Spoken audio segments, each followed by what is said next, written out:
Welcome to Kenton's videos. Enjoy the video. In this video, I will show how to make soup very easy, full guide. Start by choosing a flavorful stock and chopping vegetables to similar sizes, then sweat aromatics in a pot until soft. Add stock, vegetables, and any proteins, bring to a gentle simmer, and cook until tender. Finish with fresh herbs, acid, and seasoning to taste, then serve hot with crusty bread for a satisfying, simple meal. Build the base with a good quality stock and aromatic vegetables to create depth. Gently sweat onions, garlic, and celery until translucent to release sweetness without browning. Add herbs and spices early so their flavors meld, and consider using a bouquet garni for easy removal.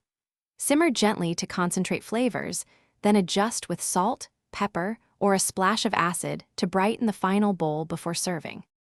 If this guide is helping you, please subscribe and like for more easy recipes. Quick recommendation: the Shark AI Ultra Robot Vacuum makes cleanup effortless with voice control and smart navigation, so you spend less time sweeping and more time cooking. It's a small upgrade that keeps your kitchen tidy between soups. Check the description for the link and other deals, and now let's get back to the video. Texture matters as much as flavor, so cut vegetables uniformly and time additions carefully. For creamy soups, blend until smooth and return to the pot to finish with cream or yogurt if desired. Sturdy ingredients like root vegetables need longer simmering, while greens and dairy should be added at the end to avoid overcooking. Keep some whole pieces for contrast and serve immediately for best texture and temperature. Thanks for watching. Consider subscribing if we helped you.